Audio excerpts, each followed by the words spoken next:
He had the kind of charm that didn't just win rooms, it rearranged them. People leaned closer when Calder Vale spoke, as if his words carried a secret pulse only they could hear. He smiled with his whole face, his voice smooth as poured honey. Even my father, a man who prided himself on seeing through manipulation, couldn't resist it. It took Calder exactly 2 months to convince my father that I was spoiled, 3 to make him think I was ungrateful, 6 to make him forget who I really was. But Calder made one mistake. He underestimated how quietly I could listen. The first time I saw him, he was standing at the bottom of our staircase with a duffel bag slung over one shoulder and a smile that felt rehearsed. "Call me Calder," he said, offering a hand like we were meeting at a dinner party, not in my own home. He was 28. I was 24. My father had married his mother, Isolde Vale, barely 2 months earlier. A whirlwind second marriage after years of quiet widowerhood. I wanted to be happy for him. I really did.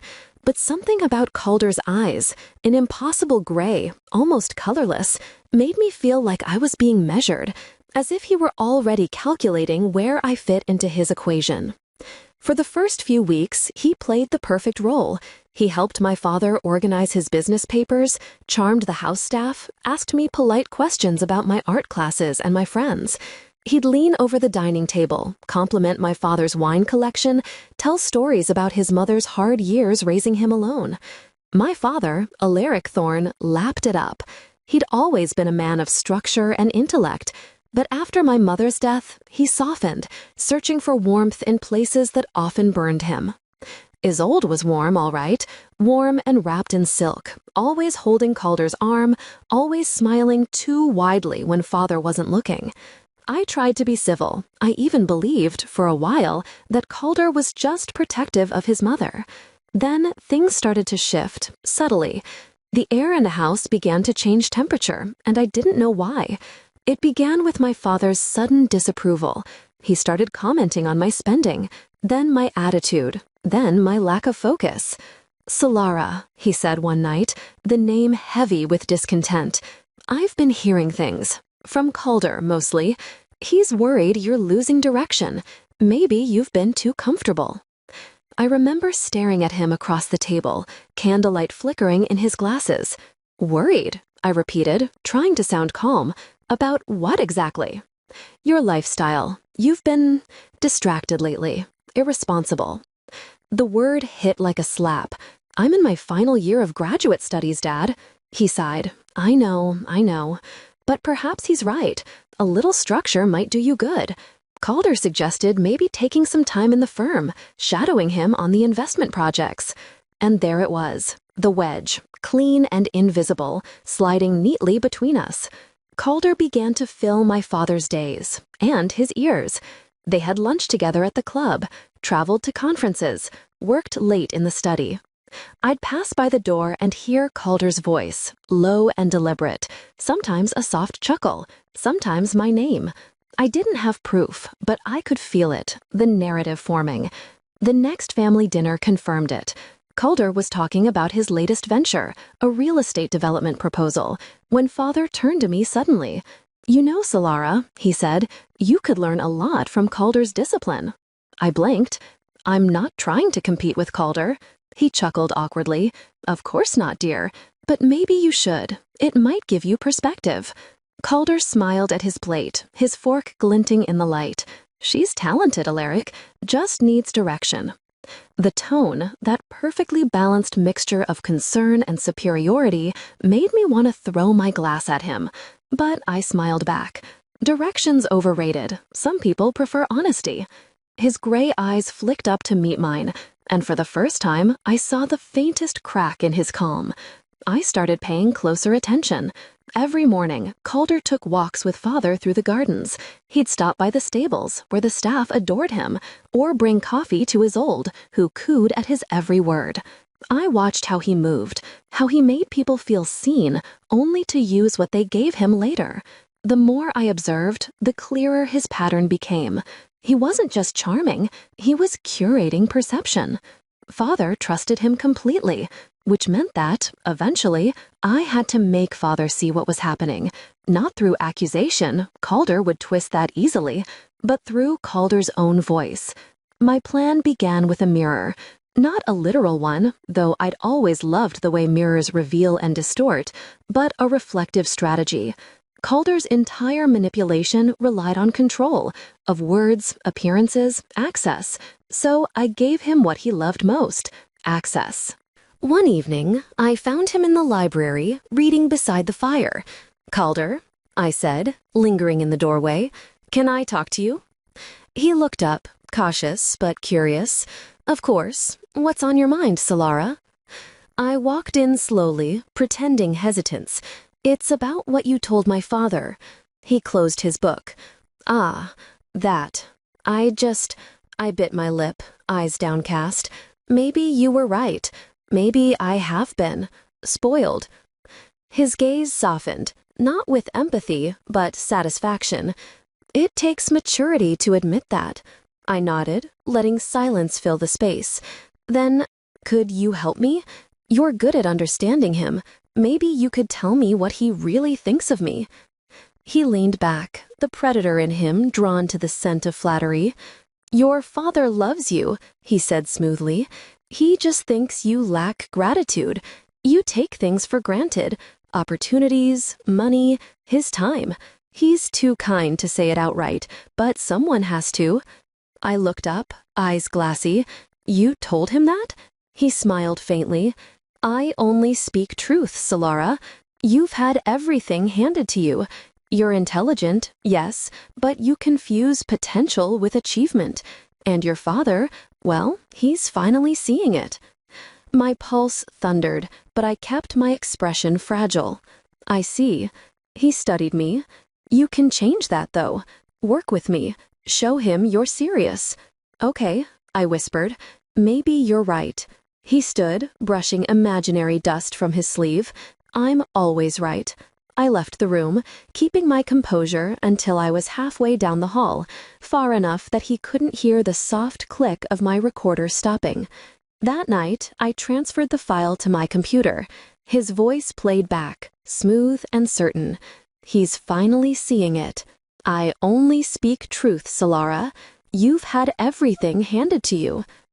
It wasn't just arrogance, it was confession, and more than that, it was proof of manipulation. I sat in the dark for a long time, listening, over and over. Then I crafted my next move. Father's birthday dinner was a grand affair, candlelit, formal, the table lined with executives, family friends, and donors from his foundation. Calder was at his right hand, laughing easily, radiant in his tailored suit. I waited through 3 courses before saying a word. Then, as the dessert arrived, I stood. "Before we toast," I said softly, "I have something special for Father. A memory." Everyone turned. Calder's smile flickered, just a fraction, but enough. I pulled a small speaker from my clutch and pressed play. His voice filled the room. That same honeyed cadence, the same sentences that had poisoned my father's trust. "She's spoiled. You've been too kind. She takes things for granted." A stunned silence spread across the table. Calder's complexion paled. Father stared at the device, confusion twisting into realization, then rage. "Is this a joke?" he demanded. Calder stammered. It's taken out of context, Alaric." "No," I said calmly. "It's in full context. He told me all this when I asked how I could make you proud." Isolde gasped. A few guests murmured. My father's voice was a knife. "You've been lying to me, Calder?" "I was trying to protect you from her manipulation." Calder shot back, desperation cracking through the polish. Father slammed his hand on the table. "Enough. You came into my house and turned me against my daughter, my own blood?" Calder tried to recover, but his charm was gone. And when charm dies, truth rushes in. By morning, he was gone from the house, escorted out, his accounts frozen. The inheritance Father had promised him through Isolde's influence? Cancelled. The days that followed were strangely quiet. Father didn't apologize outright. Men like him rarely do. But he began inviting me back into his world again, asking for my opinion, sharing morning coffee. It wasn't the same, not yet, but it was honest. And honesty, after all that deceit, felt revolutionary. A week later, I got an email. No subject line, no greeting. You think you've won. You haven't seen what I can do. See, I deleted it. I knew better than to reply, because Calder's power depended on reaction, and I wasn't his mirror anymore. Months passed. Father recovered his health, mental and emotional. Isolde left soon after, her fortune reclaimed by lawyers she barely understood. Calder? He resurfaced in another city, under another company name, but his reputation followed him like a shadow that refused to vanish. When people Googled his name, the first result was still that recording, leaked anonymously, though I never admitted it. It had gone viral. Corporate son caught manipulating inheritance, the headline read. Poetic, really. I wish I could say revenge gave me peace. It didn't, not exactly, but it gave me truth, and that, I've learned, is rarer and more valuable.